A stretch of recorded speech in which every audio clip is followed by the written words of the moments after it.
அடிமை மருமகள் 20வது எபிசோடில் என்னெல்லாம் இன்ட்ரெஸ்டிங் நடக்க போகுது, என்னைக்கு ரிலீஸ் ஆக போகுது அப்படிங்கிற எல்லா அப்டேட்டையும் இந்த வீடியோவில் பார்க்கறதுக்கு முன்னாடி நம்ம சேனலுக்கு ஃபஸ்ட் டைம் புதுசாக வரீங்க அப்படின்னா மறக்காம நம்ம சேனலை சப்ஸ்கிரைப் பண்ணிட்டு வாங்க வீடியோக்குள்ளே போகலாம். இந்த வீடியோ உங்களுக்கு பிடிச்சிருந்தா மறக்காமல் லைக் பண்ணிக்கோங்க. வாங்க 20வது எபிசோடில் மிகப்பெரிய ஒரு திருப்பு முனையை அரங்கேறிக்குது அப்படின்ட்டு. லாஸ்ட் எபிசோட நம்ம பார்த்துருப்போம். நகையை கேட்டு மிரட்டும் நம்மளுடைய அறைக்கு செல்லும் ஆனந்தி. இந்த நரகத்தின் நகையை வாங்கி கொண்டு வாழ்வதை விட என் சுய மரியாதை தன் முக்கியம். பிரியாவும் மங்காவும் செய்த பாவத்திற்கு இந்த வீடு அழியும் நாள் வெகு தூரத்தில் இல்லை. அதற்குள் நான் இங்கிருந்து வெளியேற வேண்டும் என்று முடிவெடுக்கிறாள். அவள் நள்ளிரவில் தன் பழைய துணிகளை மட்டும் எடுத்துக்கொண்டு வீட்டை விட்டு வெளியேற முயலும் பொழுது ஹாலில் மாமா நின்று கொண்டிருக்கிறார். அவர் அவளை தடுக்காமல் தன் கையில் வைத்திருந்த ஒரு சிறிய டைரியையும் கொஞ்சம் பணத்தையும் ஆனந்தியிடம் கொடுக்கிறார். மாமா, ஆனந்தி, இந்த வீட்டில் உனக்கு நடந்த கொடுமைகளை நான் உன்னிடம் மன்னிப்பு கேட்க மாட்டேன். ஏனென்றால் என் மகன் செய்த தப்புக்கு மன்னிப்பு கிடையாது. நீ சுதந்திரமாக போய் உன் வாழ்க்கையை வாழு. இந்த டைரியில் உன் அப்பா எனக்காக செய்த உதவிகளையும் இந்த வீட்டில் பாதி பத்திரம் இருக்கும் இரகசிய இடமும் எழுதப்பட்டிருக்கிறது. சரியான நேரத்தில் இதை வைத்து இவர்களுக்கு பாடம் புகட்டி என்று அனுப்பி வைக்கிறார். பேருந்து நிலைய தவிப்பும் மணியின் மாஸ் வருகையும் வீட்டை விட்டு வெளியேறும் ஆனந்தி நள்ளிரவில் பேருந்து நிலையத்திற்கு வந்து முன்பு பார்த்த தனியாக நிற்கிறாள். அப்பொழுது அவளுக்கு பின்னால் ஒரு கார் வந்து நிற்கிறது. அதில் இருந்து இறங்குவது வேறு யாரும் இல்லை, அருண். சந்தேகப்பட்ட அதே மணி சண்முகத்தின் நண்பன் என்பதால் சண்முகம் ஊருக்கு புறப்படும் முன்பே மணியிடம் என் அக்காவுக்கு அந்த வீட்டில் ஏதோ ஆபத்து, கொஞ்சம் கவனித்துக்கொள் என்று கூறிவிட்டு போயிருக்கிறார். பேருந்து நிலையத்தில் ஆனந்தியை பார்த்த மணி பதறி போய் ஓடி வருகிறான். ஆனந்தி அவனிடம் அழுது கொண்டே நடந்த உண்மைகளை கூற மணி அவளுக்கு ஆறுதல் கூறுகிறான். அக்கா, நீங்கள் இப்பொழுது சண்முகம் இருக்கும் ஊருக்கு போக வேண்டாம். அங்கு போனால் பிரியா உங்களை துரத்தி வந்து பழி வாங்குவாள். நீங்கள் சென்னைக்கு சென்று உங்கள் காலில் நில்லுங்கள், நான் உதவி செய்கிறேன் என்று கூறி அவளை பத்திரமாக சென்னை பேருந்தில் ஏற்றி விடுகிறான்.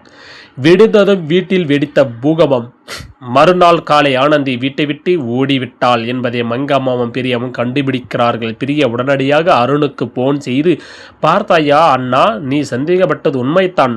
அவள் நேற்றே நகையை கேட்டு சண்டை போட்டுவிட்டு நள்ளிரவில் அவளது கள்ளக்காதலன் மணியோடு ஓடிவிட்டாள் என்று மேலும் விஷயத்தை கக்குகிறாள். குடித்த போதையில் இருக்கும் அருண் இதை கேட்டு ஆத்திரத்தின் உச்சத்துக்கு சென்று மணியின் ஆபீஸுக்கு ஆக்ரோஷமாக பாய்ந்து செல்கிறான். மணியின் சட்டையை பிடித்து, என் மனைவி எங்கியடா என்று கத்துகிறான். அருணின் முகத்தில் அடித்த உண்மை. மணி அருணின் கைகளை உதறிவிட்டு தன் ஆபீஸில் இருக்கும் லேப்டாப்பை திறந்து ஒரு ஆடியோ ரெக்கார்டில் ஓட விடுகிறான். அது பிரியா மருந்து கடையில் கருக்கலைப்பு மாத்திரை வாங்கும் பொழுது அவளுக்கு தெரிந்த ஒரு தோழியிடம் இந்த ஆனந்தியோட வயிற்றை கலைத்து அவளை கள்ளக்காதலி என்று அண்ணனை நம்ப வைக்க போகிறேன் என்று போனில் பேசிய ரகசிய ஆடியோ. மணி அதை எப்படியோ தன் துப்பறியும் நண்பர்களுடன் மூலம் திரட்டுகிறான் ஆதாரத்தை. மணி, அருண், ஆனந்தி உன்னை உயிராக நம்பினாள். ஆனால் நீயே உன் தங்கை பிரியா மற்றும் மங்கம்மாவின் பேச்சை கேட்டு அவளது கற்பை சந்தேகப்பட்டாயே. இதை கேள், உன் குழந்தையை கொன்றதே உன் தங்கைத்தான் என்று உண்மையை அருணின் முகத்தில் பச்சையாக அடிக்கிறான். உண்மையே சொல்லிவிடுகிறான்.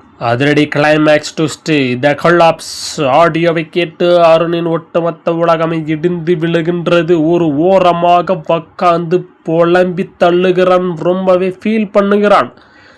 தான் ஒரு உத்தமனான பெண்ணை, தன் வாரிசை சுமந்தவளை கேவலமாக பேசிவிட்டேமோ என்று நடு ரோட்டில் கதறி அழுகிறான்.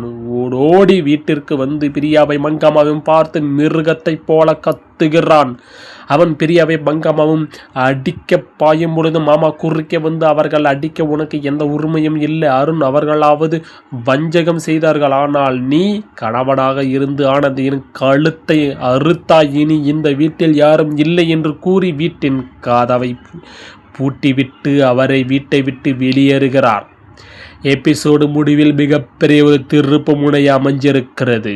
மங்கம்மாமி பிரியம சொத்து பறிபோன அதிர்ச்சியில் உறைந்து நிற்க அருண் தன் தவறக்காக பைத்தியம் பிடித்தவன் போல நடு ரோட்டில் அழுது கொண்டு அழுகிறான்.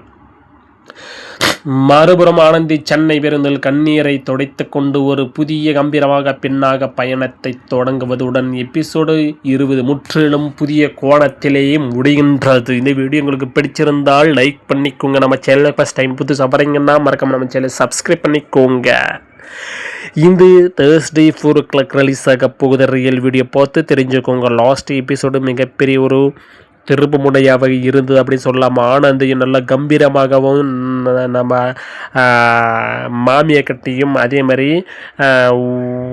நாத்தனார்கிட்டையும் பயங்கரமாக வந்து பேசியிருந்தாங்க. பார்க்கும் பொழுது ரொம்ப த்ரில்லாகவே இருந்தது. நாம் எதிர்பார்க்காததே நம்ம எதிர்பார்க்கிற மாதிரி வந்து 10வது எபிசோடு த்ரில்லரை வந்து கொண்டு வந்தாங்க. ஆனந்தி இந்த மாதிரி வந்து பேசியிருந்தால் நம்ம பார்த்துருக்கவே மாட்டோம். ரொம்ப கம்பீரமாக பேசியிருந்தாங்க. பார்க்கவே சூப்பராகவே இருந்தது. அதை விட 20வது எபிசோட மிகப்பெரிய ஒரு திருப்ப முடிய இருக்க போகுது.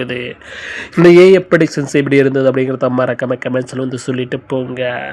ரியல் வீடியோ ரொம்பவுமே சஸ்பென்ஸ் முடிக்காமலே நான் சொல்லியிருக்கேன். வீடியோ பார்த்து தெரிஞ்சுக்கோங்க. மிகப்பெரிய ஒரு ட்விஸ்ட் ஆவலாக இருக்க போகுது. எப்படி இருக்க போகுது அப்படின்னு நானும் ஆர்வமாக இருக்கிறேன். உங்களை மாதிரி தான் நானும் இருக்கிறேன். பார்த்து என்ஜாய் பண்ணிக்கோங்க. அடுத்து ஒரு சூப்பரான வீடியோவில் சந்திக்கலாம். தேங்க்ஸ் ஃபார் வாட்சிங். பாய், டேக் கேர்.